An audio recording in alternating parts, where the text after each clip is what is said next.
up, everybody? Oh, welcome in the 4th and 25 with J Ram. I hope y'all are having a wonderful day. I hope you're staying safe. Hope you're staying cool. Please stay hydrated. If you ain't got to be outside, don't go outside. It's too hot. But if you have to be outside, just be safe and please be cool and stay hydrated. All right, guys, we got a loaded show today.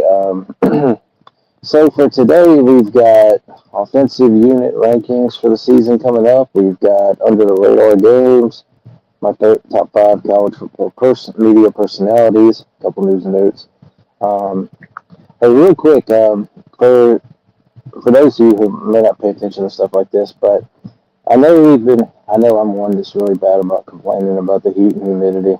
It's part of life, but some of my I want to send a shout out to the people in Hawaii who've been impacted by that hurricane. There's been a lot of flooding, roads washed out, damage, destruction. So shout out to the state of Hawaii. We're praying for y'all. We're thinking about you, and also to the people up in Indiana that had a lot of flooding. It's my understanding some people have perished up there. And everybody has been impacted by storms up in the Midwest. So sending you our prayers also today. All right, we'll be thinking about y'all. So, here we go. All right, so first things first, let's hit the news and notes segment. We've got some injuries piling up, guys. The season hasn't even started yet. We got injuries galore. This is out of Tennessee. Starting safety, I hope I say his name right, Edrees Farouk is out for the year with a leg injury sustained in practice this past Saturday. So, this was a tough blow. He was expected to be one of the leaders of the secondary of what's supposed to be a solid defense. Big injury there for Tennessee. Next man up, but man, that one hurts. Next up, another injury. This is in Alabama. A.K. Deer, he is one of their running backs. He's expected to miss about 6 weeks because of an ankle injury sustained in a preseason scrimmage. Kalen DeBoer said Thursday he was injured in the first of two scrimmages would be evaluated. It was unfortunate because he's having a really good scrimmage with the touches he got. Running back still isn't a problem with Alabama. Obviously, they got talent. They still got talented backs, but man, it's never fun to lose a back. It says 6 weeks there, so he should be back during the season at some point. Another one. Miami. Now, this wasn't an injury. This one was kind of off the wall, but Miami releases receiver Cam Vaughn. He is dismissed from the team. Head coach Mario Cristobal said Monday receiver Cam Vaughn was dismissed, but did not give a reason. He just said, we wish him the best. He had transferred to Miami from West Virginia. Very surprising, just kind of out of the blue. And last season for West Virginia, he had over 500 yards and 4 touchdowns and was expected to be a nice little another weapon for the Canes offense with their new quarterback. So, very surprising news here. Very surprising. Did not see that one coming. It was right out of left field. All right. Let's see. Another news out of Miami. Running back Jordan Lyle, he is charged with reckless driving, fleeing the police. He's been charged with a felony count of fleeing, eluding police, and a misdemeanor count of reckless driving. State attorney said Friday he voluntarily surrendered to the police on Thursday. Day after the warrant was issued for his arrest, court records show he was released after posting bond the same day. He demonstrated wanton disregard for the safety of persons and property. Dang, that's crazy. And there's some other little highlights from this story. University released a statement saying it is aware of the incident and would not have any further comment. He was entering his junior year and expected to compete for a key role with the team. He was a number 3 rusher last year with 400 yards and 4 touchdowns. So, expected to be a focal point in the offense. It does not say he's been dismissed, but I'm sure he probably will face suspension or punishment if he is not dismissed. So, not only Miami having legal troubles, running back gets arrested, and then you kick a receiver off the team. So, some crazy news there out of Miami. Okay, one more thing.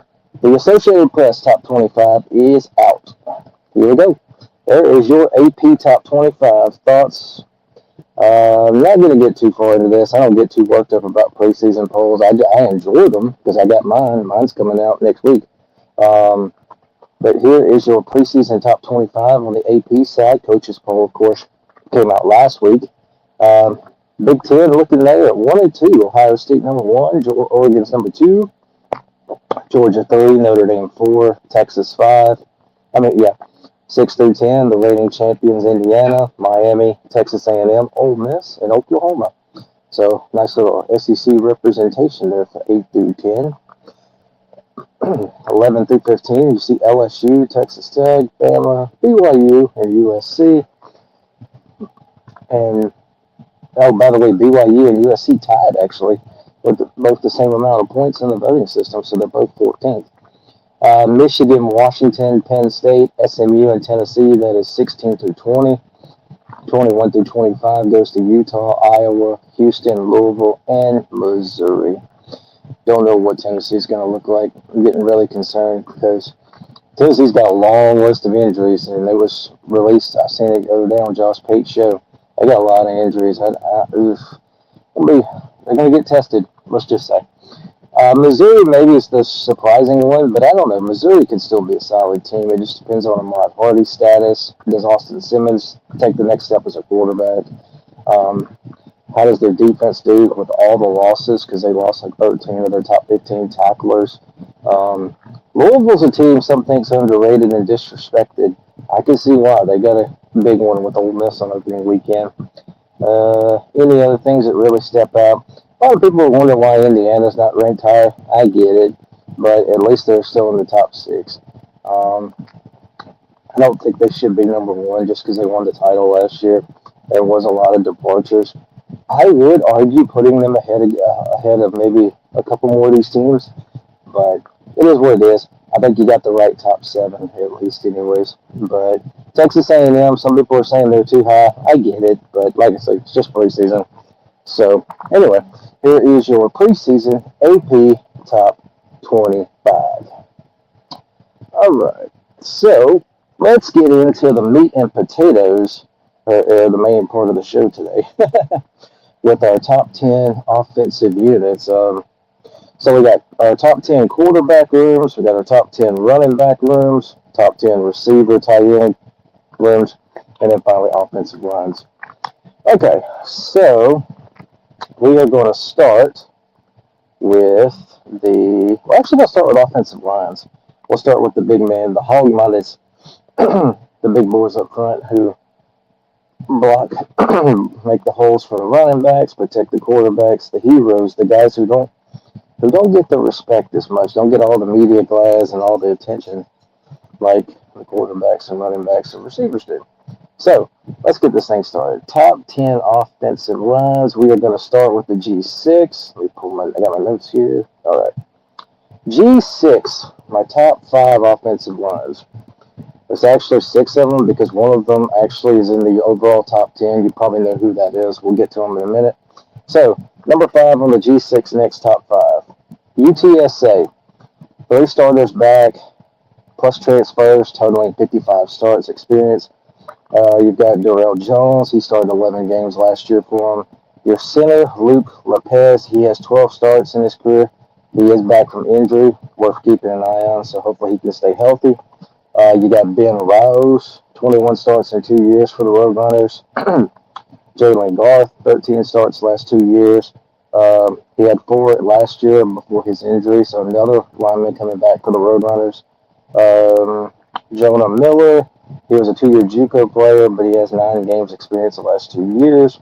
Jared Henry, 11 games the last 3 years at Oklahoma State, so he's a transfer. Comes into UTSA. MJ Senegal, he has 4 games playing experience last year. He's a transfer from Colorado State to the Roadrunners. And then, of course, a little further down the chart, Devin Hurth, he has 8 games experience. And then, of course, you got some younger guys on the roster ready to play. And also, before I forget to mention this, I'm not going to go through everybody on these position groups. I did like 8 or 9 guys per unit. I mean, there's younger guys who are freshmen, red shirts, stuff like that, who are going to play this year, but there's other guys besides these I mentioned, but I'm just kind of mentioning the main dudes. Okay, so number 5 is UTSA. Number 4 is Temple. They have 4 starters back on their offensive line. Left guard, Eric King, kind of the focal point. He has 19 starts his last 2 years. Really good guard. Jacoby Hills, he started every game last year for them. Center Grayson Maines, he had 11 starts, 12 games last year. Previously, he had started 9 games in 3 years when he was at South Carolina. So, in 3 years with the Gamecocks, and then last year he was at Temple, of course, 11 starts. Luke Watson, 12 games played last year. Jackson Pruitt, he started all 12 last year. And he's also had a few before that, so he's actually started 17 games the last 2 years for Temple. John Stone, he's a Rutgers transfer. He was at Rutgers for 3 years. He appeared in 12 games, so probably going to get some more reps here. Masu Palu, two-time All-Conference in JUCO, 2 starts and 11 games last year for this team. And then finally, another transfer, Ransom McDermott. He played 3 games in 2 years at Louisville, and he transferred to Temple. Our number 3 on this list, one of the best in the G6 as far as producing offensive lines, that would be the Boise State Broncos. So we've got Dalen Matoya. He has 15 starts, 19 games in the last 2 years. Kind of one of the big leaders of this group. Right guard Roger Kieran, one of the best in the Mountain West last year. Probably will be one of the best in the Pac-12. He has 26 starts, 35 games in 4 years with the Broncos, so he's a veteran. He's got an NFL future, very possibly. We got Tyler Etheridge, 29 starts, 2-time first-team All-Conference the last 3 years at CSU Pueblo, Colorado State Pueblo. Hope I'm saying that right. So he's a D2 transfer with 29 starts and 2-time All-Conference there before he came to Boise. Center Stuart Tuffa, he's played 3 games. Not a lot of experience, but he'll get it this year probably. Center Xander Edsey, 13 games in the last 2 years at Oregon State, so he's a transfer to Boise. Let's see, Carson Rasmussen, he's played 27 game appearances the last 2 years. Jake Steele, he's appeared in 23 games the last 3 years. And finally, I made note of Ashton Kirshner. He is a San Jose State transfer who has 11 starts in the last 2 years with the Spartans, making the transfer to Boise. All right, number 2, Liberty. This is a really good offensive line entering 2026. 4 starters are back for the Flames, led by center Aaron Fenimore, 24 starts last 2 years. He was All-Conference USA 2 years ago. Christian Williams, a young prospect who's got a lot of high praise. DJ Geth, a 13 Conference USA lineman last season, so that's another solid one. Kevin Bean, he's a transfer from St. Francis of D3, used to be FCS. Really good player there, making the move up to the Liberty. You got Valen Erickson, who's played in 14 games the last 2 years at NC State, so another transfer. We've got Jude Foster, who's a transfer from Ole Miss. Hardly saw the field there. Alex Berschemeyer, he's a Penn State transfer. Not a lot of snaps at Penn State. Looking to get on the field here. And then finally, I made note, Joep Engebers, Engebers, Engebers, 10 starts in the last 2 years for the Flames. Sorry for my pronunciation of some of these guys' names. I'm not great at name pronunciation these days. All right, number 1. So my number 1 G6 top 5 offensive line. Next top 5. There's another one, but again, it's in the top 10. We'll get to them in a minute.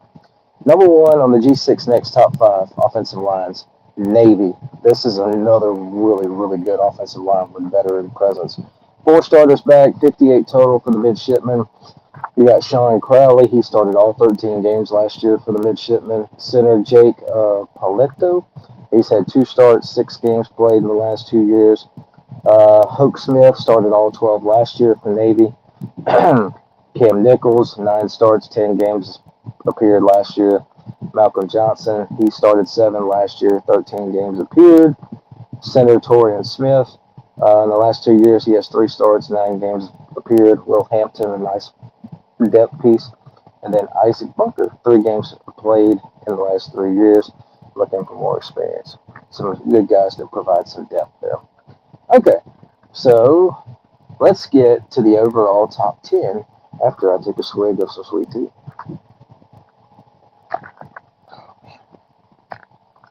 Oh, sweet tea always hits good. All right. Number 10, offensive line. We have, from the Big Ten, the Oregon Ducks. 52 returning starts for this unit. Their center, Ayapani Lolo, one of the best centers in the country. 30 starts the last 3 years, 43 games appeared, first team All Big Ten. Definitely a future NFL center. Really, really good. Ayapani Lulu. Hope I said his name right. Also, you've got Dave Luley, 19 starts, 39 games played in the last 4 years. He was a 14 Big Ten performer last year. We've got a Yale transfer, Michael Bennett. He joins them from Yale, where he was a two-time first team All Ivy League. He had 30 starts in 3 years for Yale, so he's experienced playing. But now he transitions from the Ivy League to the Big Ten. So good luck. Fox Crater, he has one start, 10 games played in last year. Douglas Utu, he appeared in 4 games last year. Center Devin Brooks, he played in 3 games last year. Trent Ferguson played in all 14 games last year. Janoris Wilson, he's appeared in 19 games in 2 years. So very nice experience pieces and depth. Plus, there's some younger linemen behind them who are ready to see the field also. Will they get on the field? We'll see. But Oregon is my number 10 offensive line. Number 9, USC, another Big Ten school. The USC, this one had to be adjusted because, as we talked about last week, center Killian O'Connor is out for the season. He suffered a leg injury in preseason camp. Tough loss for them. So now the question becomes: is who is USC center entering the season? You've got Willie Washer. He was a number 105 ranked high school prospect. Cannon Smith, who was number 88. No starts between them, but they were both highly ranked offensive linemen coming out of high school. So we'll see who takes over the center position. Or could it be somebody else who's already on the starting lineup? Could they get moved over? All right. So a couple other linemen for USC. Alani Noah, 22 starts the last 2 years. Tobias Raymond, 13 starts last year, started all their games. Justin Tonu. He was in 12 games last year. Elijah Page, he played in 20 games the last 2 years. Kalon Miller, 3 starts, 10 games appeared last year. And, of course, great depth. USC had a number 1 recruiting class last year. Offensive line was involved with that. So one thing USC does not hurt on is depth this year. They have a lot of big boys on their offensive line, so they should be fine. They're my number 9 offensive line. Number 8, the other G6 school. This G6 offensive line, I think, really high up. That's why they're in my top 10. Number 8, Army. Army returns 4 starters on this group, led by center Brady Small. He played started every game last year. First team All-American. Really, really good center. Paulo Gennarelli, 10 starts last year. Teddy Williams, he started every game for him. So did Henry Appleton. That's 4 really good linemen to have. Kyle Kloska, he's appeared in 6 games last 3 years. Another center, Owen Walter, he's appeared in 28 games the last 3 years at other positions. Tyler Lee, he's been in 6 games. And then behind that, you got some young depth who is kind of waiting in the wings and provides good pieces should injury occur. But Army, best offensive line in the G6, so good, it made my top 10 overall. Appreciate y'all checking me out and tuning in. We're on 4th and 25 YouTube. We're on College Sports Villains on Facebook, my Facebook, a couple other Facebooks, and on X, Andrew Anderson's X. Appreciate y'all having me as part of this family. All right, moving on. Number 7 is Virginia. They have 165 total starts entering this season between transfers and what they have back. As far as their leader on Virginia's line, you got left tackle McKeel Boley, 36 career starts, played every game last year. Second team ACC. Center Drake Metcalf, he played all 14 games last year. Kylan Thomas, 35 starts in 4 years at Arkansas State, but he did not play last year here at Virginia. He was injured. He will be making his debut for the Cavs. Noah Josie, he started all 14 last year. Monroe Mills, he is a transfer of sorts. He had 22 starts at Texas Tech in 2022 and 2023. Went to Louisville in 2024 and played there. Started 10 games, but transferred again here to Virginia. But he did not play last year due to injury. Um, he's back. Grant Ellinger, he appeared in all 14 games last year. Cole Serber, 4 games, appeared in 2 years. Alex Payne, he is a USC transfer to Virginia. He was the number 26 ranked offensive lineman out of high school, so should be a nice piece for the Cavaliers. Okay, number 6 on the offensive lines, we got Georgia. 66 career starts. 10 of these offensive linemen were ranked 43rd or better out of high school. Really good potential. It all starts for them with center Drew Bobo. He has 13 starts in 11 years, 4-team All-American last year. Zyke Hilton, he's back from injury. You have Dontrell Glover, he started 12 games last year. Jawan Gaston, 4 starts, 14 games appeared last year. Ernest Green, he's started 23 games in 2 years. Good veteran presence. Another center who's got experience, Malachi Tolliver, 3 starts and 6 games appeared last year. Marcus Harrison, he appeared in 2 games, as well as Mason Short, and of course, good young depth. Number 5, staying in the SEC, this is where Missouri is. I've got Missouri's offensive line. This unit has, including transfers, 118 career starts coming into the year. And of course, it starts with left tackle Caden Green. This guy has NFL written all over him. He played in all 13 games last year, started all 13. He was a second-team SEC left tackle. Their center, Dominic Gaitis, he started all 13 last year as well. Curtis Pigler, he started all 13 last year. Tristan Wilson, he's played in 20 games the last 2 years for Mizzou. You got Josh Atkins. He is an Arizona State transfer where he has 26 starts in his last 2 years with the Sun Devils, making the move to Columbia. Mizzou. And then Colin Sorensen, he's a transfer from FCS Charleston Southern, where he started all 12 of their games last year. You got some younger guys, Ryan Justice, he's appeared in 2 games. You got Zach Owens, he's a Mississippi State transfer to Mizzou. He started 11 games last year for the Bulldogs. They stayed in the SEC, just went to Como. And then finally, another Mississippi State transfer, Luke Work. He had 8 starts, 23 games appeared in the last 2 years for the Bulldogs. All right, number 4, Tennessee, another offensive line that I'm very high on. Tennessee, 94 career starts coming into the year. You have center Sam Pendleton, started all 13 last season. Jesse Perry, he played in all 13. You've got Wendell Moe, he started in 11 of the games last year. Ori Williams, 2 starts, 12 games played last year. He is a transfer from LSU. I think I said that right. Ori Williams? Anyway, LSU transfer. Big expectations. And then you got David Sanders, who started 6 games last year and appeared in 9 total for the Vols. Donovan Haslam, he's a West Virginia transfer. He started 5 games last year and appeared in 12. We've got Jeremiah Hurd, 1 start, 12 games appeared last year for the Vols. And then finally, the last one I made note of, Shamarad Yamarv, 10 starts and 13 games played last year. All right, I'm going to show the list for y'all here in a minute. I don't know, you probably might get tired of looking at the graphic. Might get tired of looking at my ugly face. We'll see. Anyway, my number 3 offensive line, Indiana.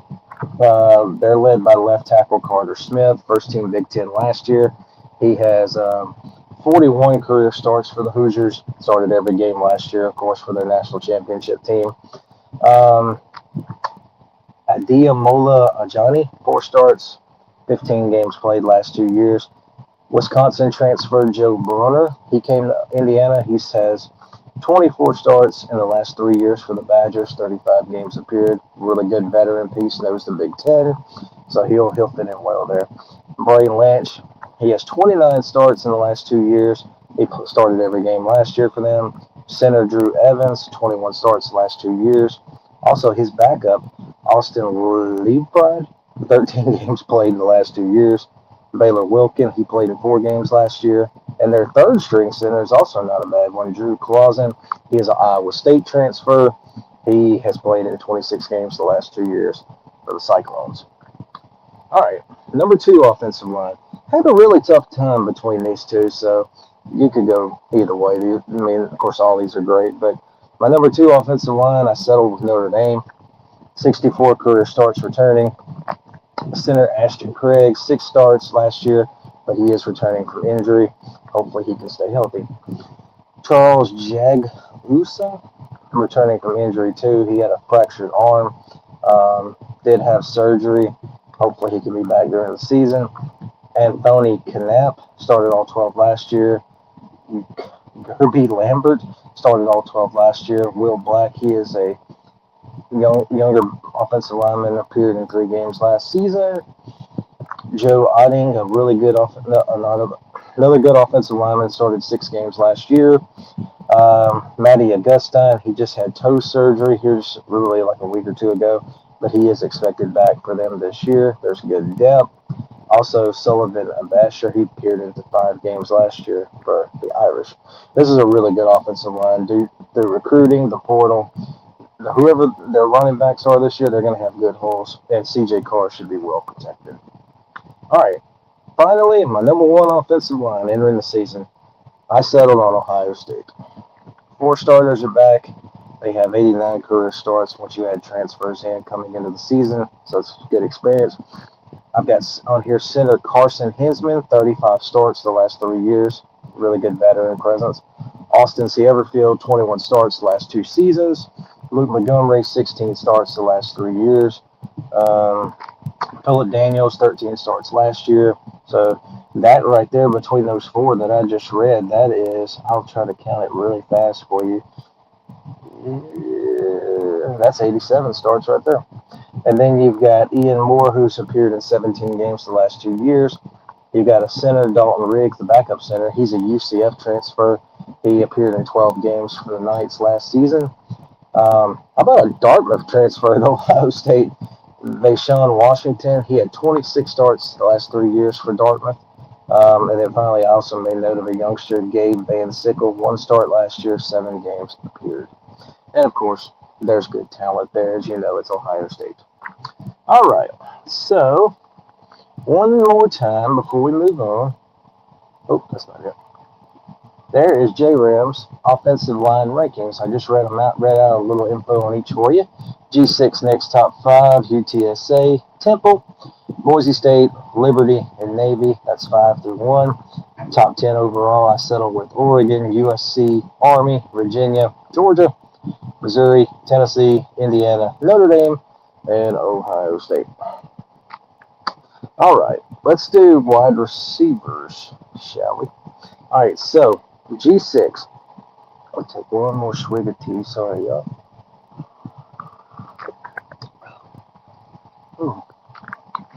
Does your wife, husband, significant other, do they make good sweet tea?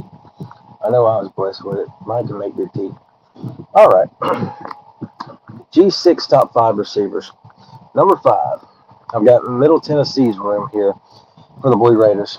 Cameron Lacey, he was the number 1 receiver last year. He returns. He had 549 receiving yards, caught 3 touchdowns, 14.4 yards per catch. We got A.J. Jones. He had 216, 5 touchdowns last year. You've got Eastern Michigan's Marcus Allen. He had 651 yards for them in 2024. He's a transfer. I believe he did not play last year. I think he redshirted. Another good transfer from the FCS, from the smaller ranks, Hogan Wasson. He comes from Central Missouri, where the last 2 years he had 1,625 yards receiving for them. That might be a nice weapon for Derek Mason. Landon Collins, a younger, less experienced guy. He had 181 yards last year. Kason Stokes is a name to keep an eye on. And then you got some young freshmen who are going to be trying to get on the field. As far as the tight ends, Tavion Galloway, he had just two catches. Jaden Hambrick looking to get touches. And then Brody Bent, he appeared in all 12 games last year, but did not make very much leeway. So he's looking for more production. But should be a stout little receiver, stout receiver room, and arguably Conference USA's best, maybe. All right, number 4, San Diego State. This receiver room was led by Jordan Napier. This guy can do it all. Catch, run, return kicks. As you saw, he was on my all-purpose players list, I believe, last week. So he's the leader. He's the leader of the receiving room. 629 yards last year, 13.1 per catch, 2 touchdowns. Also in this receiver room, you got Donovan Brown. He had 518 last year, caught a couple of scores, 15.7 per catch. That's a good catch average. Nathan Acevedo, he had 190 yards. Jacob Voskick, 157 yards, 3 touchdowns. Nice weapon to have there. Let's see. Um, Nathan, oh, I just said Nathan. I'm sorry. We got Bert Emmanuel. He's caught a few balls, but he also runs. Then there's some guys behind him, but they're young, with not a lot of experience. A couple of tight ends I made note of. Jackson Ford. He appeared in all 13 games, but didn't have an 86 yards receiving. He'll be getting more of a workload, I figure. And also Ryan Wolfer, 37 yards. But both tight ends highly thought of. Expecting big years out of them. And that's my number 4 receiver room in the G6. Okay, number 3. School you're not going to hear very often, but Eastern Michigan. This is my number 3 G6 receiver room. Their top 3 receivers from last year are back. It starts with Nick Devereaux. He had 510 yards, 7 touchdowns last season. For the Eagles, averaged 15 yards a catch. And then they got one of the MAC's best tight ends back, Joshua Long. 357 yards, 3 touchdowns, almost 10 yards a catch. Second team on the MAC last year. A couple of other guys I made note of. Harold Mack, 333 yards, 2 touchdowns last year, 16.6 yards per catch. Vincent Prosper, 177 yards last year. He'll probably get more of the work. Dalen Wilkins, a nice up-and-coming prospect. Nate Lyman, scout team guy, but he was the scout team player of the year. Maybe he'll get some more game action. Antonio Floyd, and also the backup tight end I made note of, Tanner LeMaster. He has a Kentucky transfer to EMU. He has 69 yards at Kentucky. My number 2 G6 receiver room, FAU. You've got a 1,000-yard receiver back in Easton Messer. He is one of the AAC's best. He had 1,052 yards and 6 touchdowns last year for their pass-heavy offense. Averaged 10 yards a catch. You also bring back Dominic Henry, who had 575 and 4 touchdowns, 14.4 catch average. We got Texas Tech transfer Kelby Basin. He appeared in 26 games in 3 years for the Red Raiders, but just 56 yards catching. Looking to get more balls known to him while he's at FAU. Their coach, of course, was at Texas Tech a few years ago, so there is a connection there.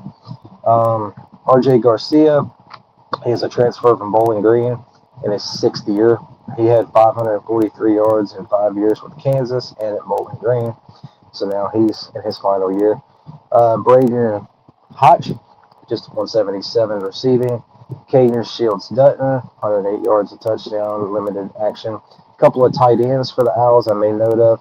A.J. Johnson, he's a Villanova transfer. He had 331 yards at Villanova in his 6th year. And then also Coastal Carolina transfer, Brooks Johnson. He played in 26 games for the Chanticleers, just 105 yards receiving. More of a blocking tight end, but should see some more opportunities. And then finally, my number 1 G6 receiver room. This was not bad. This was pretty easy because the top 2 are 1,000-yard receivers that are back for them. My number 1 G6 receiver room is out of the Pac-12. How about Texas State, the Bobcats? They returned 2,000-yard receivers. Bo Sparks, who had 1,200 yards, right at 1,200, and 10 touchdowns last year. He is joined by Chris Don, who had just over 1,000, averaged 15.5 a catch, 14 touchdowns. So that 1-2 punch returns 2,207 yards receiving and 24 touchdowns. Pretty good little 1-2 piece to have in your receiver room. Just keep them healthy with the quarterback. Also, some other guys in this group. You have Kylan Evans. He had 211 at a score last year. Arizona transfer Zechariah Sample. He's been at Arizona the last couple of years. Appeared in 11 games. Jalen Jenkins. He's got 187 yards the last 2 years in San Marcos. Before that, he had 458 in 2 years at Washington State. So, and then you've got Tucker Casano. He's a redshirt freshman that's been getting some talk. Jordan Martin, he's appeared in 10 games. There's some good depth. And then you look at their tight end room also. Blake Smith, a 100-yard receiver last year, appeared in 9 games. And Ty Stammy, I hope I said that right, limited action, but we'll hopefully get some more. Okay, so that's my G6 top 5 receiver tight end rooms. go to the top 10 overall. Got some weird number calling me. Don't excuse me. Sorry about that. Okay. Top 10 receiver rooms. Number 10, Alabama. Ryan Williams, of course, is the leader of this group. He was first team SEC in 2024 when he had 865. Kind of dropped off a little bit last year, but he had 689, 14.1 a catch, 4 touchdowns for the Tide. Also in this room, you've got Lazier Brooks. He had 441 last year. Some other guys, less numbers, but looking for more production. Daniel Hill, 203 a score. Kevin Riley, 176 a score. Noah Rogers is a transfer from NC State. He was really good for the Wolfpack. He had 918 yards the last 2 years when he was at Raleigh for NC State. However, he was injured a little while back and is recovering. I don't know the extent of the injury, but he is expected back in the season. Another guy I made note of is a JUCO transfer, Tyler Henderson. Be interesting to see how he transitions. He was a highly rated JUCO player. Some tight ends, Caleb Edwards, 150 and a score. Also, keep an eye on this one. Josh Ford, he is an Oklahoma State transfer, 137 yards the last 2 years at tight end. Let's see. Up there for scammer. Sorry about that. We got scammers.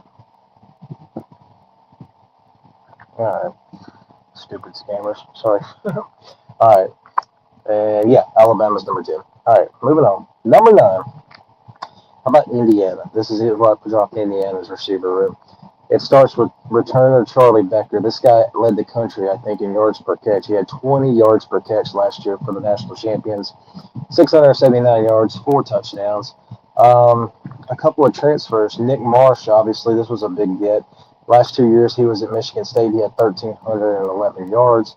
And then in Michigan, you had Tyler Morris, who comes to Indiana from Michigan, had 470 yards just in 3 years, but did not play last season. So he should be fresh.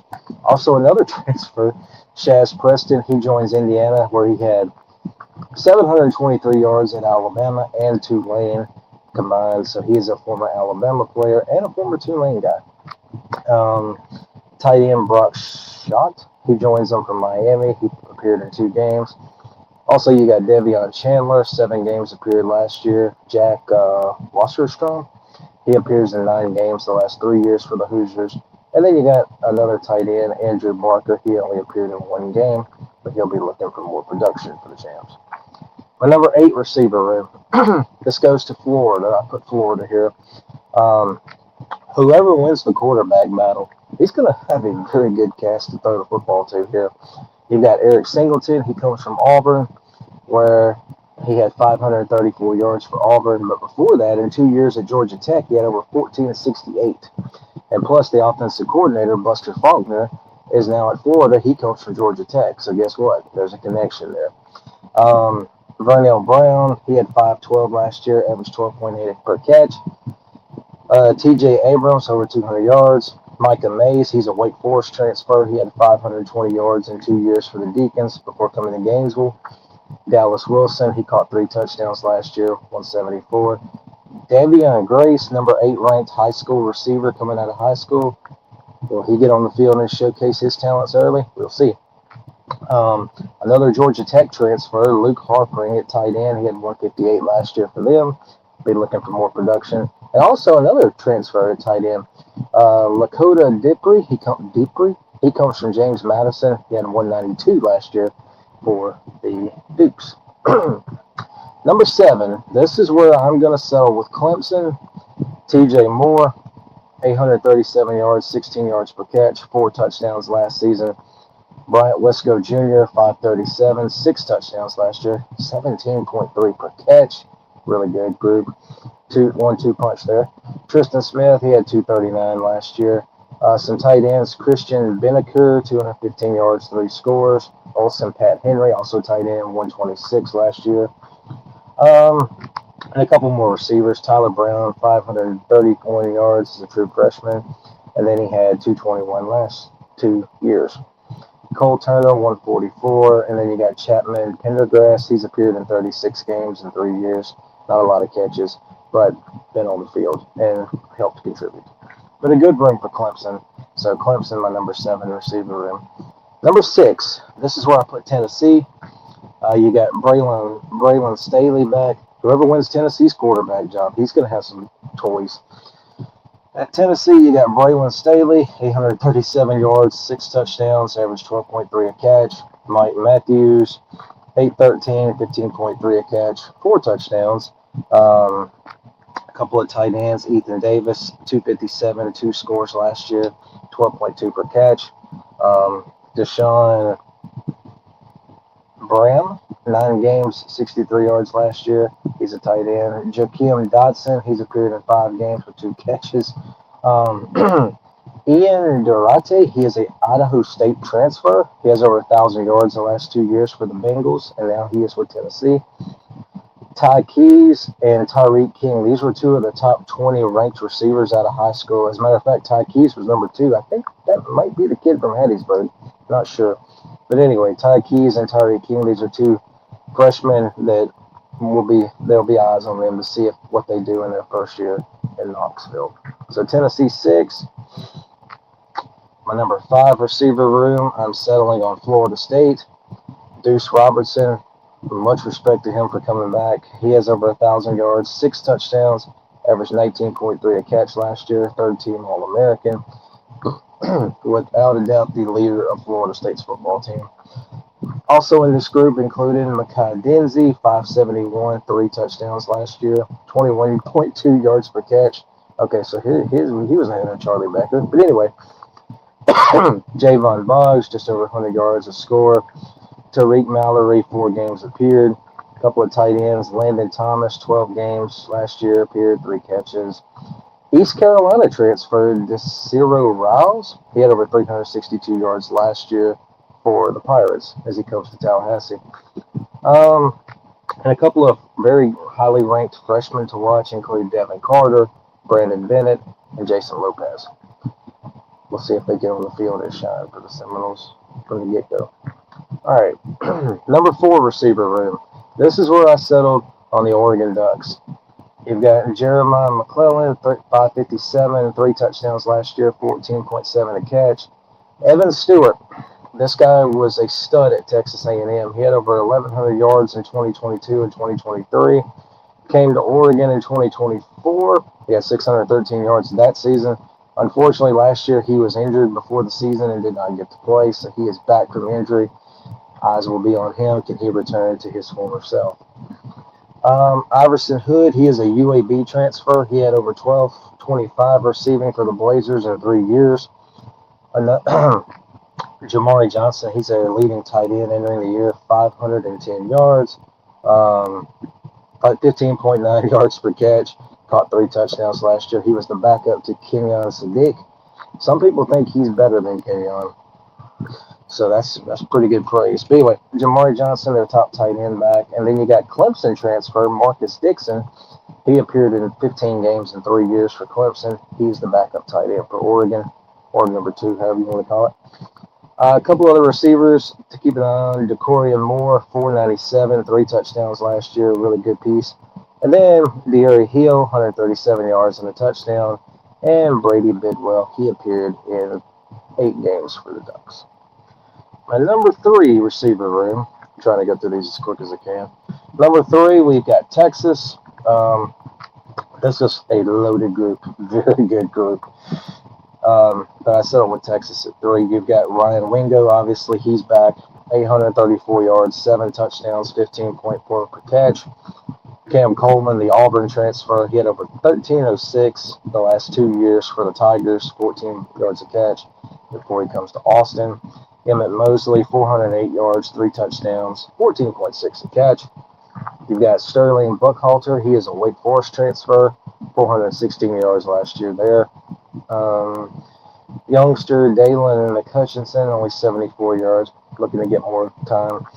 Couple of very good, highly ranked recruits who might get on the field and shine, may not. They might be waiting for next year.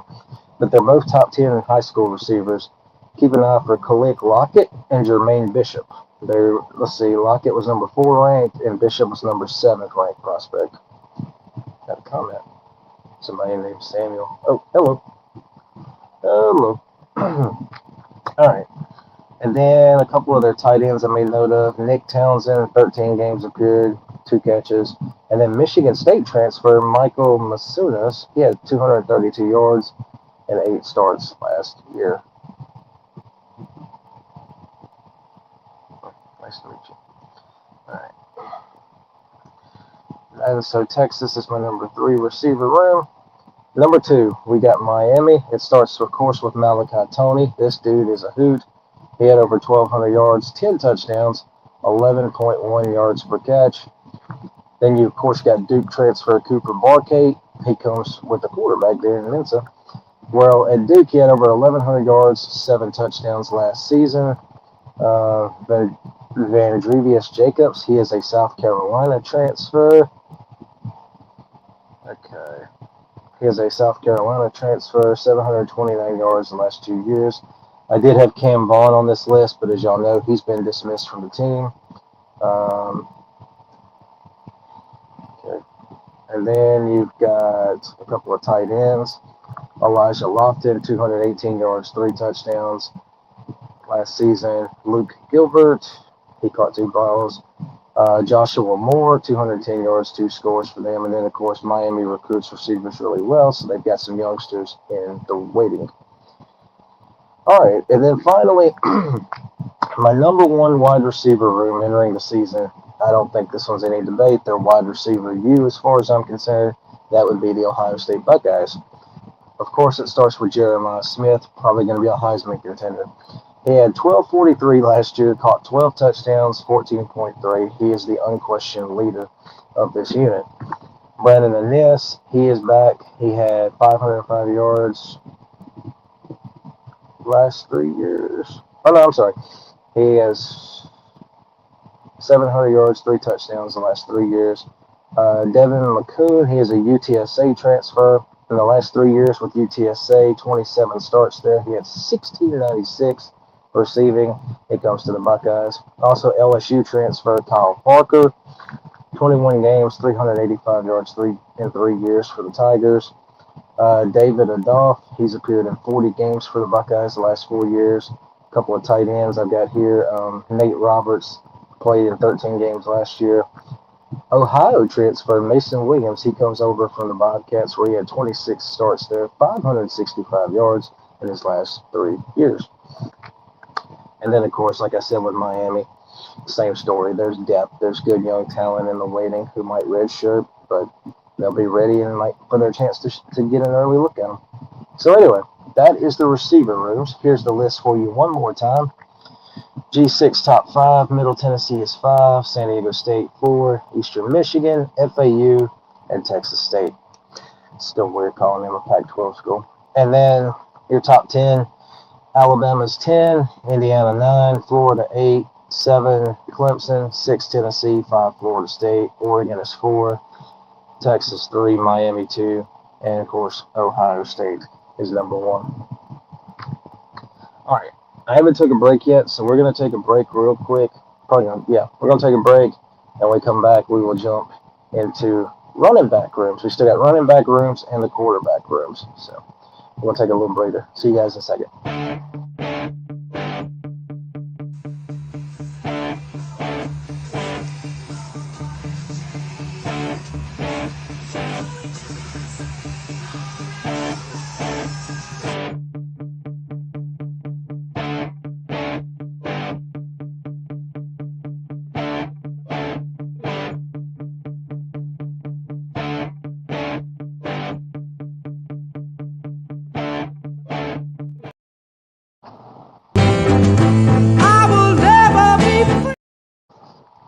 Sorry about that. It's on time, you can get to work by 9 and start your slaving job that gets you paid.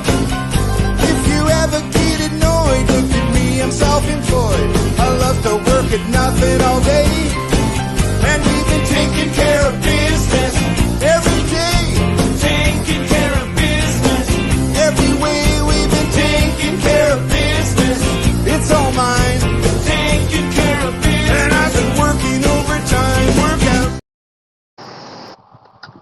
Alright, guys, welcome back to 4th and 25 with JRM. And take a little breather. Alright, so we've been going through offensive team unit rankings as we get closer to the season. 11 days, guys. And I'm talking about FBS. 11 days. Alright, so we're doing O-line and receivers. Let's go to these running back rooms. G6 top 5 running back rooms. Number 1 is probably easy to guess now if you wanted to. My number 5 running back room in the G6, James Madison. George Pettaway returns. He was injured last year, but he had 195 yards before the injury. In 2024, he had a really big season for the Dukes, running for 980 yards. He is back. Hopefully he can stay healthy. Also in this running back room, you got some transfers I made note of. Drake transfer Nick Herman. He had over 1,000 yards last year for Drake. Seth Cromwell, he comes from Northern Arizona, where he had 646 last year, 4.3 a carry. And then from Liberty, transfer Malachi Finn and Render. He was actually a top 200 prospect out of high school, so he was 173rd. He was going to go to Liberty, but then he transferred to JMU. So James Madison, number 5. Number 4, this is another good room, UNLV. Jaden Thomas is back, 985, 12 touchdowns last season, averaged 7.2 a carry. He was a first-team All-Mountain West performer. Jalen Glover, he had 384, averaged 6 yards a carry. And then a couple of very highly talented prospects, actually. Darian Jones, he was number 207 in the rankings. And Cameron Williams, he was number 65. So a couple of good young backs looking for their opportunity behind Glover and Thomas. So UNLV, my number 4 running back room in the G6. Number 3, Western Michigan.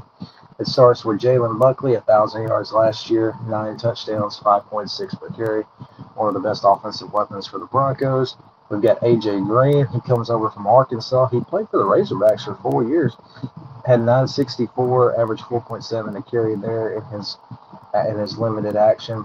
But now he looks to finish his career with more activity, even though he'll pretty much be a backup to Buckley. And then you've got Michigan transfer Cole Cabana. He had limited reps last year at Western Michigan, but before that he spent time at Michigan. And then finally, also Ofa Matali is back, 252 yards, 3 touchdowns, 4.4 per carry. Number 2 is Liberty. This is a good running back room, and of course, when you run Jamie Chadwell's offense, you're going to have some running backs. Kanye Yado, he is a transfer from Arizona State, where he had 240 last year. Before that, guess where he was? He was at Army in 2024. He had over 1,100 yards there, actually 1,117. Running the triple option at Army, he knows Chadwell's offense because it's kind of an option offense with some spread concepts. So Kanye Yado should shine in this offense. Also in this group, I've got Peyton Jones. He's a Duke transfer. Last 3 years at Duke, he had 422 rushing for them. Cam Davis, he comes from Florida State, where he had 224 in 2 years. And then Wyoming transfer Teron Kelman. He had 331 yards and 5.1 a carry for the Cowboys last year. So 4 transfers who are going to lead that running back room, and they should shine. And then finally, my number 1 G6 running back room. This is a no-brainer. You probably know it. Boise State. This is the best running back room in the G6, in my opinion. Dylan Riley, he had over 1,100 yards last year, 5.8 a carry. Cyree Gaines, 832, 5 yards per carry. Julius Goff, he is a transfer for Pitt. He had 270 and 5 touchdowns for Pittsburgh, and he comes to Boise. And also another transfer, Harry Stewart, he comes from Kansas, where he saw limited action scoring a touchdown. So nice little pack of, you got the 1-2 punch of Dylan Riley and Cyree Gaines to keep them healthy. And then you got 2 Power 4 transfers right behind them. So shout out there. All right, so Boise's my number 1 G6 running back room. Now we'll go to our overall top 10. Number 10, this is where I put Ohio State. You got Bo Jackson back. He had over 1,000 yards last year, 1,090 to be exact, 6 touchdowns, 6.1 per carry. Isaiah West, 310 yards last year, 5.3 a touch, 2 scores. Jacoby Jackson, this is a Florida transfer that joined the Buckeyes. At Florida in 2024, he had over 509 yards, 5.4 per carry. could be a nice little piece also in that offense. Anthony Turbo Rogers, I love that middle name. He's a highly ranked high school running back. He was number 6 out of high school. He'll be looking for opportunity. And then you've also got 2 more running backs ranked 15th and 46th on the prospect list. So number 9, we've got Florida State. Azumane Chroma, 408 yards, 5.7 per carry. I hope I didn't butcher his name. Sam Singleton, he ran for 360 last year for the Noles, 7.1 a carry. This running back room got much better with these next 2 through the portal. Trey Wisner come to Florida State from Texas. In 2024 with the Longhorns, he had over 1,000 yards. And then last year he played in 9 games and got 597. So he brings over 1,500 yards rushing from Texas to Florida State. That was a very good pickup for them. And then also Jermari Sands, he joins Florida State from Florida Atlantic, where he was their leading rusher last season. Don't have his yardage for some reason. But anyway, he was FAU's leading rusher last year, and now he comes to Florida State. So Florida State, my number 9 running back room. Number 8, Oregon. I've got Jordan Davison. He had 667 last year, 15 touchdowns, and 5.9 yards per carry. Derek Hill, he had 656, 5 touchdowns, 8.7 a carry. Tredarian Bell is also in this group. He was number 4 ranked running back out of high school, looking for touches. Colorado transfer Simeon Price, 143 last year, 6.8 per carry in his limited action. And also a limited in action, Dejon Riggs. He had 168 yards in 2 years. So that's 5 running backs right there that Oregon has on that rotation. Number 7 is Georgia. This is highlighted by Nate Frazier, one of the SEC's better backs. 671, 8 touchdowns last year, 5.8 per carry. Chauncey Bowens, 526 last year, 6 touchdowns, 5.1 a carry. I don't know if I said it, but Nate Frazier had 8 touchdowns.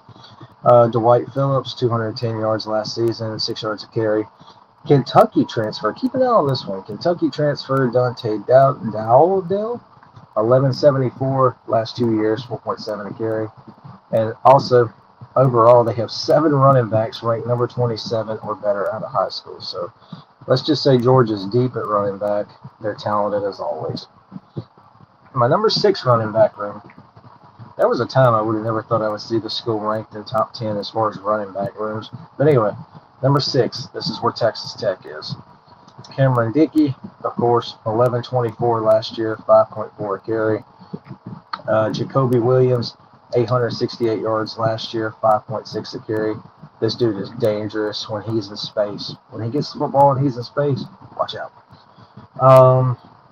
Quentin Joyner, he's also in this rotation. He's a USC transfer. Did not play last year. He was injured, but he'll be looking to get some production this year. And also a couple other guys on the depth chart. May not see them, but I've made note of them. Michael Henderson, Sawyer Wilkinson, and Loic Tishabangu. Sorry, I hope I said that right. Number 5 on the running back groups. Florida. You've got 2 transfers. You've got Logan Montgomery. He comes from East Carolina, where he had 742 yards and 7 touchdowns last year for the Pirates. You've got Evan Pryor, who comes from Cincinnati, where the last 2 years he had 940 yards rushing, 7.1 per carry. Duke Clark, he had 58 yards last year, but out of high school, he was a top 15 prospect at running back, number 15 running back. And then obviously the number 1 reason Florida's running back room is this high, Jaden Baugh. Over 1170 last year, 8 touchdowns, 5.3 per carry. He's one of the SEC's best running backs, point blank. All right. Number 4, my number 4 running back room, Louisville. So obviously you've got a very good 1-2 punch here. Isaac Brown and Kenwan Brown. I'm sorry.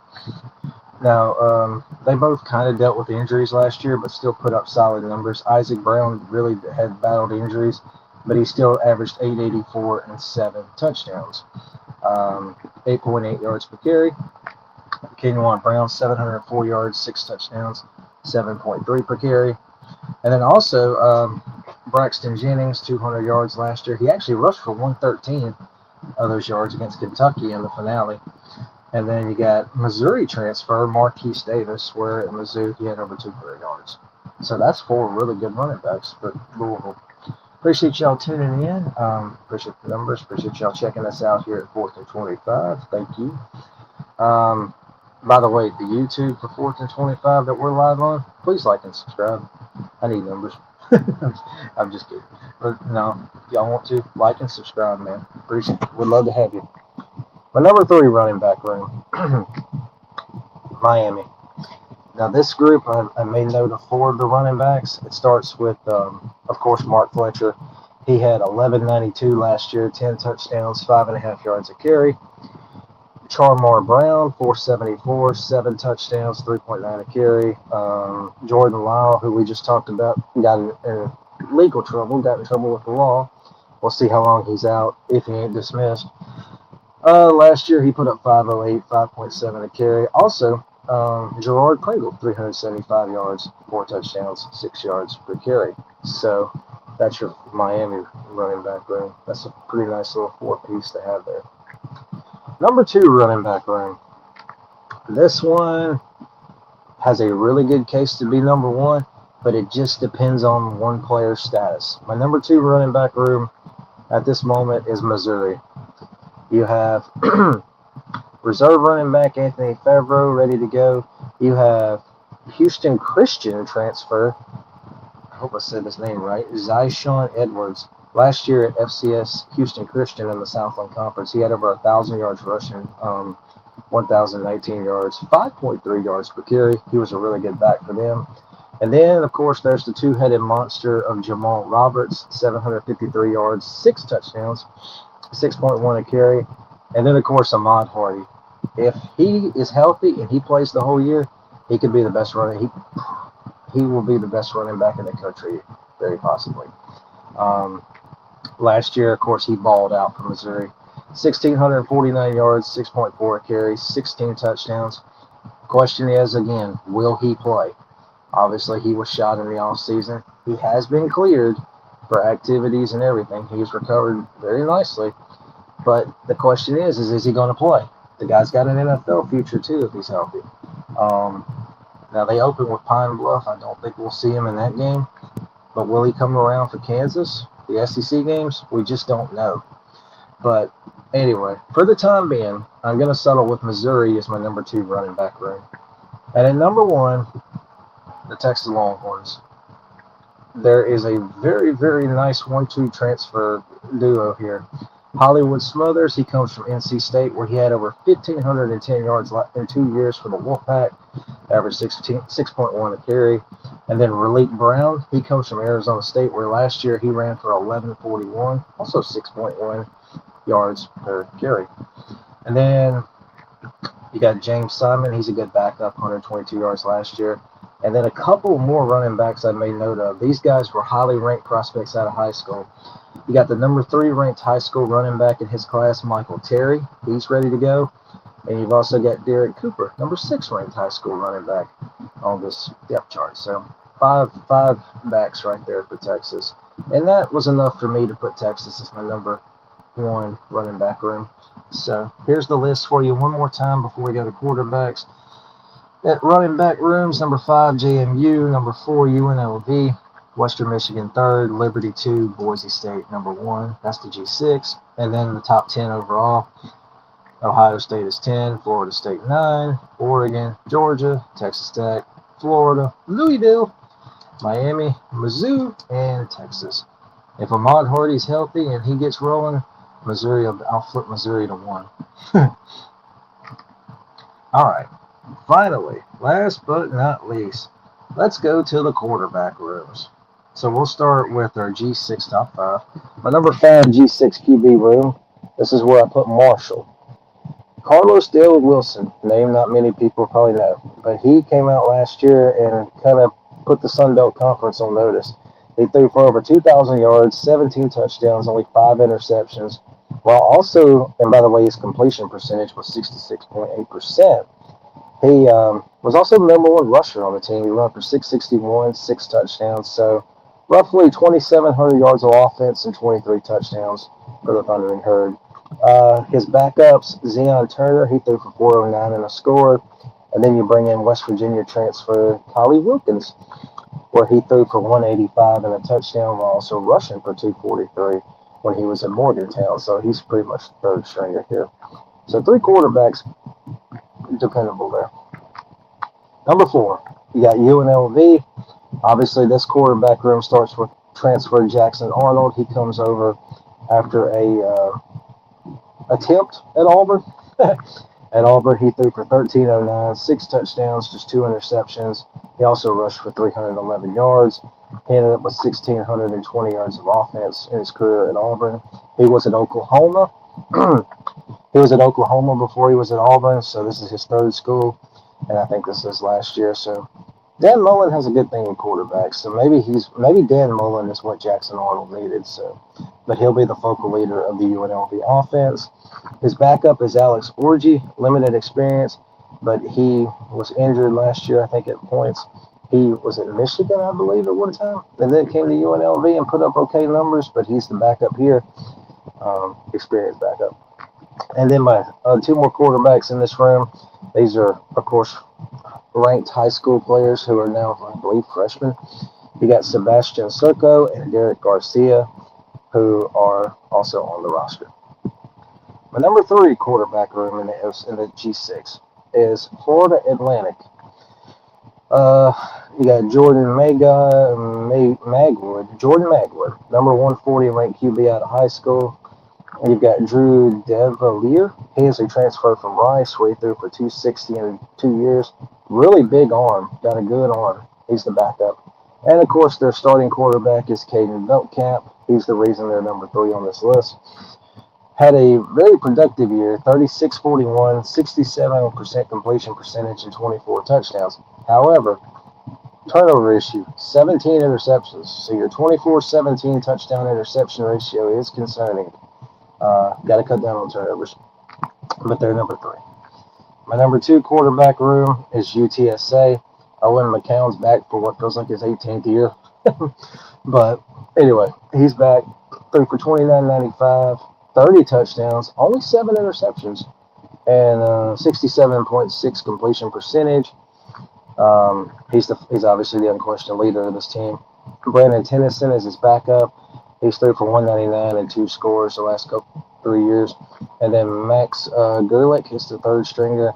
Has not been on the field, but according to what I've been able to find, has a very big arm and very athletic. So maybe a good third stringer, maybe the QB of the future for the Roadrunners. So UTSA number 2.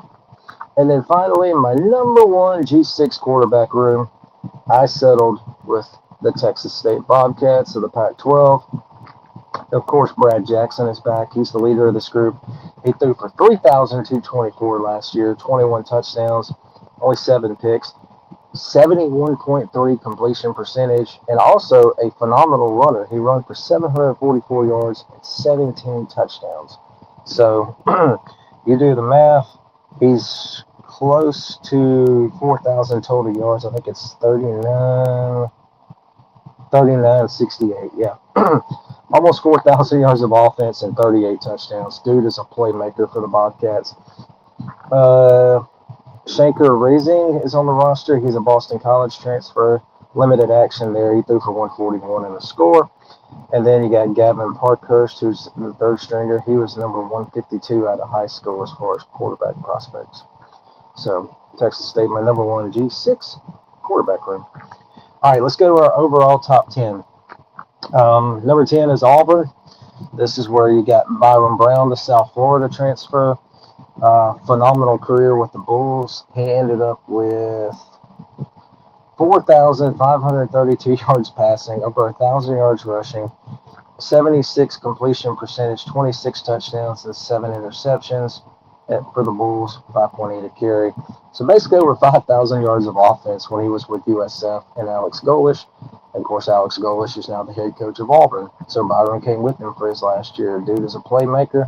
We'll see how he transitions to the SEC. The backup is Tristan Tia. He's an Oregon State transfer. Threw for 385 and 3 touchdowns for the Beavers, 2 picks. He was number 92 out of high school as far as QB rankings.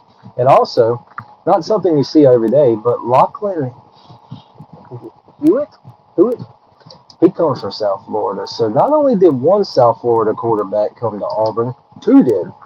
So not bad, Alex Golish. You bring two QBs with you. But anyway, Auburn, my number 10 quarterback room. Number 9, we're going to go to the Big 12. This is where Oklahoma State is. Obviously, it starts with Drew Mestemaker, the North Texas transfer. Comes with his head coach to Stillwater. Drew last year, of course, lit it on fire. 43-79, 34 touchdowns, 9 interceptions, 69% completion percentage. Was phenomenal at UNT. We'll see how it transitions to the Big 12. His backup, another good one, Grant Georgia. He is a transfer from UMass. I know UMass is terrible, but hear me out. He threw for 595 last year there, but before that, he was at Yale, and I don't have his stats, but he was a 2-time All-Ivy League performer, so apparently he was really good at Yale, so solid backup. And then behind those two, you got a couple of freshmen, redshirt freshmen, who were ranked out of high school. You've got Broderick Beers, number 127, and Luke Tepaz at number 134. So solid QB group there for Oklahoma State as they look to get back to their glory days. My number 8 quarterback room, this is where I put USC. Obviously, it starts with Jaden Lavia. 37-11, 65.8 completion percentage, 24 touchdowns, 10 interceptions, 13 Big Ten. Jonas Williams is his backup at the moment, had a really impressive spring, number 7 ranked out of high school. Sam Heward, he's appeared in 2 games. He was actually the number 2 high school quarterback in his class. And then Will Donnery is a JUCO transfer. So, and of course, Lincoln Riley, well known for developing quarterbacks. So, USC number 8. Number 7 belongs to Miami. Darren Mensah, obviously the leader of the group. At Tulane in 2024, he threw for 27-23, 22 touchdowns, 6 picks, 66% completions. And then last year at Duke, he lit the world on fire, leading Duke to an ACC title, throwing for 39-73, 34 touchdowns, 6 interceptions, 67% completions, and transferred to Miami. That's why they're on this list. Darren Mensah. His backups are less experienced, but highly ranked prospects. You got Luke Nickel, he was number 22 out of high school. Darion Coleman, number 17, and then Judd Anderson at number 54. So all good prospects, but they ain't been on the field. So Miami, you better keep Mensah healthy. Number 6. My number 6 quarterback room. This is where I'm going to put Ole Miss. Trinidad Chambliss, of course, lit the college football world on fire last year. He's threw for 39-37, 22 touchdowns, only 3 interceptions, 66.1 completion percentage. He ran for 527 and 8 touchdowns. His backup is Deuce Knight, an Auburn transfer where he threw for 259 and 2 scores and ran for 178 last year. Third quarterback on this group, Walker Howard, who's actually been at Ole Miss and then he transferred. So he started his career at LSU, transferred to Ole Miss, transferred to UL Lafayette, played some there, but then he got banged up and then he just decided to hit the portal again and he's come back to Oxford. So Walker Howard's on there. And then you've got Maliki Smith, number 34 ranked high school quarterback out of his class. And then George Hamsley is a 5th stringer who's a backup option. So Ole Miss is number 6 on my quarterback groups. Number 5 quarterback room, this goes to Notre Dame. Obviously, it starts with C.J. Carr, 27-41 last year, 24 touchdowns, 6 interceptions, completion percentage of 67%. You got Blake Herbert, who was number 23 ranked prospect out of high school. And then you've also got a couple of more highly talented high school quarterbacks. Noah Grubbs, number 15, Teddy Gerard, and number 100. So a lot less experience behind C.J. Carr, but potential. All right, number 4 quarterback room.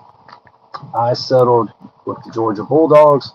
It starts with Gunnar Stockton. Of course, this dude's a beast. He's a bull. Threw for 28-94 and 24 touchdowns last year. Also run for 462 and 10 touchdowns.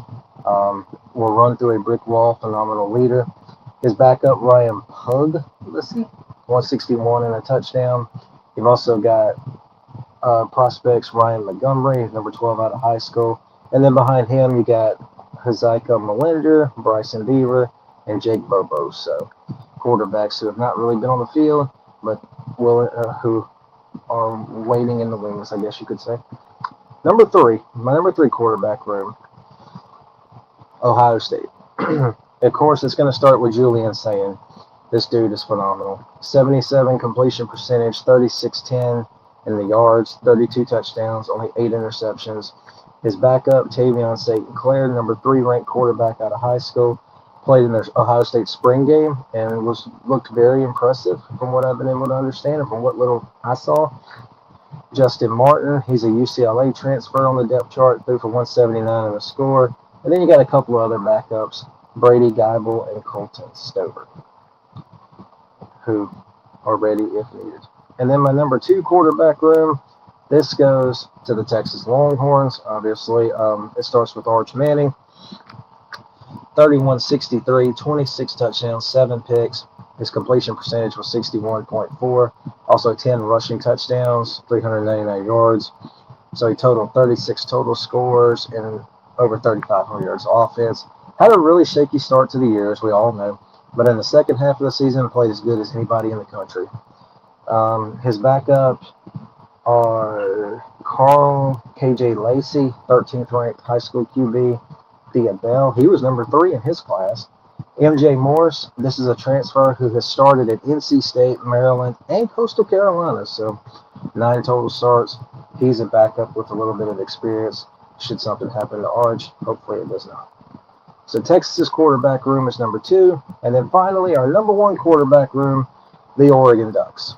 Obviously, the 1-2 punch here is the big reason why. But also third stringer Brock Thomas. He's played limited for the Ducks, but he has thrown for 130. But as far as Oregon's quarterbacks, you got 2 solid ones at the start. You got Dante Moore, who came back for another year with the goal of leading Oregon to a championship. Moore last year threw for 35-65, 30 touchdowns, 10 interceptions, 72 completion percentage. Has to get better when the lights are bright. You've seen him against Indiana. Obviously, he's got that hovering over him, but he can definitely get it done. So Dante Moore, maybe the number 1 draft pick next year. We'll see. But it starts with Dante Moore. And then Oregon hits the portal and gets Dylan Raiola. He comes from Nebraska. Dylan Raiola literally gave up a year of starting just to sit behind a really good Dante Moore and learn. At Nebraska in 2 years, he threw for 18 touchdowns, 6 picks, 72% completions. So, not bad 1-2 quarterback pairing of Dante Moore and Dylan Raiola.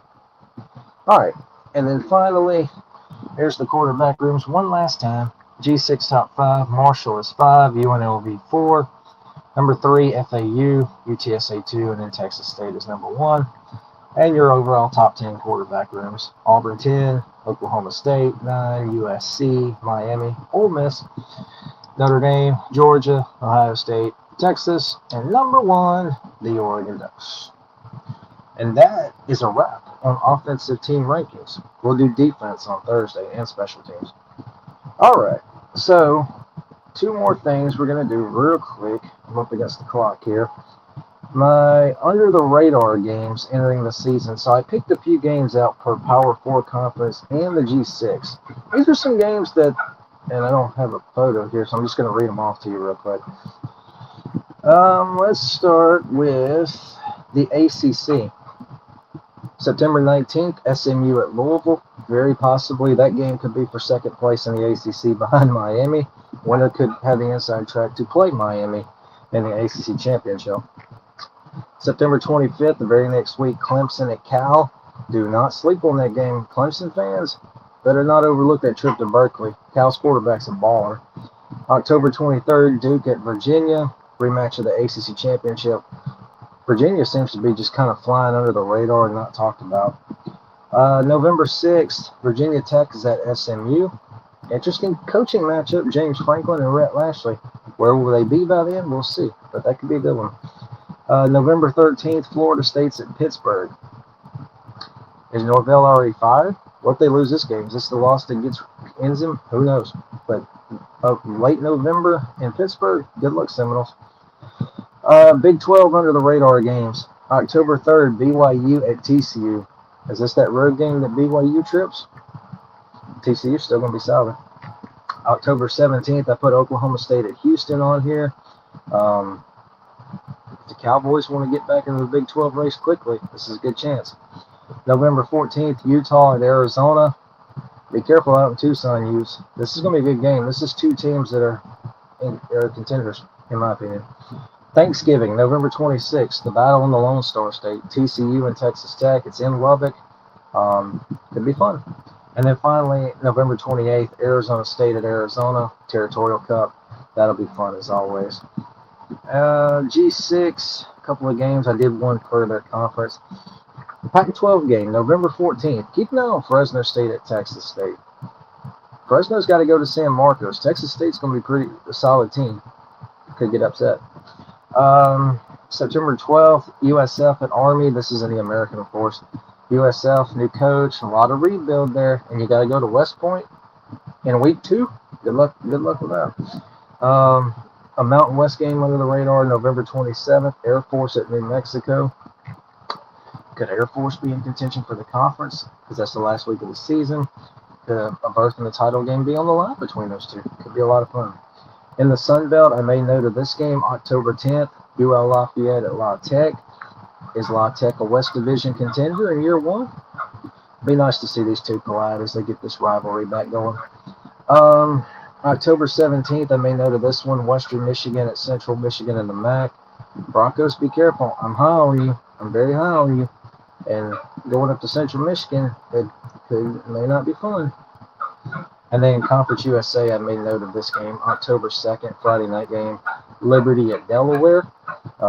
Delaware's going to be pretty good. I don't think some people are not realize how good Delaware might be this year in Conference USA. Okay. SEC under the radar games. Here's the 5 I got. September 12th, Alabama is at Kentucky. This is Will Stein's first game as Kentucky's coach, and he had a great portal class come in. Now, will it translate to success? We'll see. But this is a game Alabama could lose if they're not careful. So keep an eye on that one. September 12th, Alabama at Kentucky in week 2. October 3rd, I made note of 2 games on this list on this day. Auburn at Tennessee. Alex Golesh and the Tigers heading up to Neyland. It'll be cool to see those two play. They haven't played in a while. It's cool to see Auburn at Tennessee finally play again. Could be a big game in the SEC. Who knows? And then also that day, Alabama's at Mississippi State. Alabama's vulnerable, and Mississippi State's going to be a lot better. I don't know how much better in the win-loss category, but I think Starkville, and look, and remember, Mississippi State plays ULM, Minnesota, South Carolina, and Missouri their first 4 games. There is an opportunity for them to be 4-0 going into this game. And if they're 4-0 hosting Bama, Starkville going to be loud. Just saying. November 7th, Oklahoma's at Florida. Maybe not as under the radar as you might think, but I don't hear a lot of people talking about this game. Oklahoma better be careful in Gainesville. And then finally, November 21st, this one might be kind of off the wall, but Georgia at South Carolina. South Carolina always gives Georgia fits. All right, and then finally in the Big Ten, real quick, September 26th, Iowa and Michigan. That very well could be first one to 14 wins. October 2nd, I hope I said that right, September 26th, Iowa and Michigan. I hope I said the right date. All right, October 2nd, Penn State at Northwestern. This is a Friday night game. Northwestern opening that brand new rebuilt stadium. It's a new stadium. Ryan Field looks awesome. I'm sure the atmosphere is going to be loud. Penn State, be careful. October 3rd, I actually put 2 games on here. Michigan at Minnesota, Little Brown Jug. Minnesota's good. They're going to be solid. Michigan, better not overlook this one. Illinois at UCLA. I think this could be a fun game. I like this coaching matchup. Brett Bielema versus Bob Chesney. And then finally, November 21st, Indiana at Washington. The Pacific Northwest is not an easy place to go win at. Indiana better get the noisemakers ready. Should be a good one because Washington's going to be good. All right, so that is under the radar games. We have hit all of those. Awesome job. All right.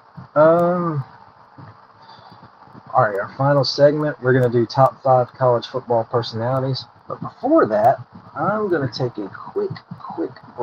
Be right back. To hate Andrew Anderson, stating truth that just can't wait. Got a podcast like a punch right to your face. College sports villain, taking it over the place. I bring the facts whether you like it or not. Dropping truth bombs, giving it all I got. They call me a villain. Well, I wear that badge with pride. Nothing but secrets they try to hide. I rock in my veins, rebellious to the core. I won't back down, won't take it anymore. The bad guy of the podcast world, that's me. Unleashing the truth, setting it all free.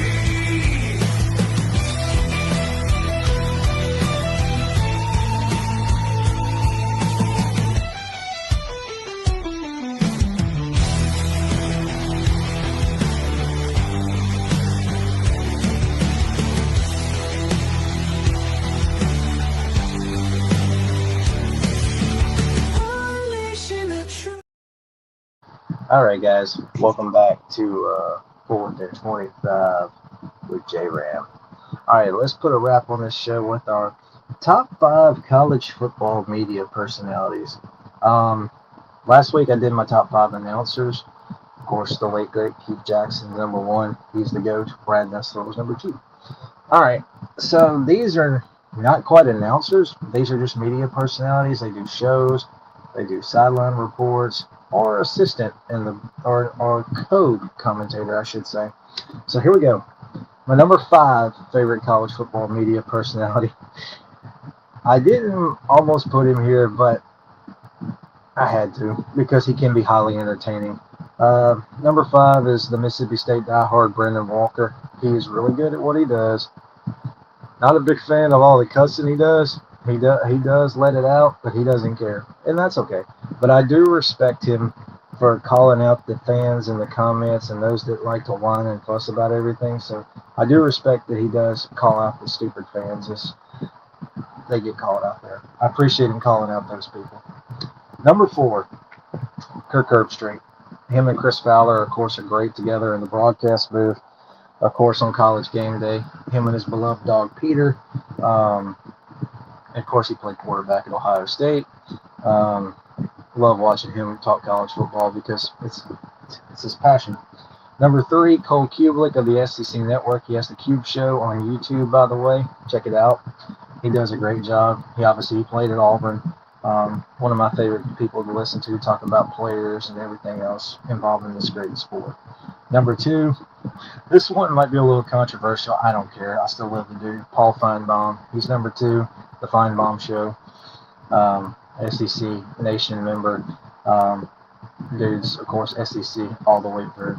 Gotta love Feinbaum. Say what you want about him, but he's still a great dude, and I love watching his content anytime he's on ESPN with anything involving SEC.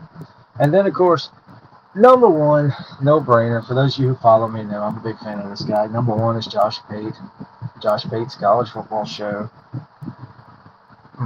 Sunday, Tuesday, and Thursday on YouTube. And also, we got his new show, Bussin' and Pate, coming the first week of the season. There'll be at the Clemson LSU game on that Friday. It's a little advertisement there for you, Josh. But he's my number 1 favorite personality. Nobody covers this sport as good as he does. He is the best, period. Very cool dude, very likable dude. And he keeps his show clean, professional. I think he does a great job. So Josh Pate's number 1. Just missing the list is Greg McElroy. Sorry, Greg, but you do a great job. So anyway, we'll go through it real quick one last time. Number 5 is Brandon Walker. Number 4 is Kirk Herbstreit. Cole Kublik is 3rd. Paul Feinbaum 2, and Josh Pate number 1. All right, and that's our show. Appreciate y'all checking me out, tuning me out. Double-digit viewers, I'll gladly take that. Got to start somewhere. Appreciate y'all. We'll be back on Thursday with our show. We'll do defensive team rankings, plus our other thing. My my 2026 All-American team will be revealed. My preseason All-American team. I'll do probably 3 teams, but I might do 2. I'm not sure yet, but I'm going to put those together. So defensive team rankings and special teams, and then the 2026 J-Rams preseason All-American team will be out on Thursday. We're going to close with our Bible verse, of course, as always. We'll go to the book of Romans 6, verse number 5. For if we have been planted together in the likeness of his death, we shall be also in the likeness of his resurrection. Man, planted like his death and planted like his resurrection. That day is coming soon, man. Appreciate y'all checking me out. If you don't know Jesus, I hope you get to find him because he's amazing. There's no other word like it. There's no other person like Jesus. His love's amazing. All right, guys. Appreciate y'all checking me out. Thank you for watching the show. Good numbers again. Hope y'all enjoyed it. Hope it didn't bore you too bad. We'll be back on Thursday. And thank you to Andrew. Thank you to College Sports Villains. All of our platforms. Please check me out, 4th and 25 on YouTube as we build a community there. And we'll go from there. Hopefully we can take this somewhere. Appreciate you guys. Thank y'all so much. Take care. Have a wonderful rest of your day. God bless.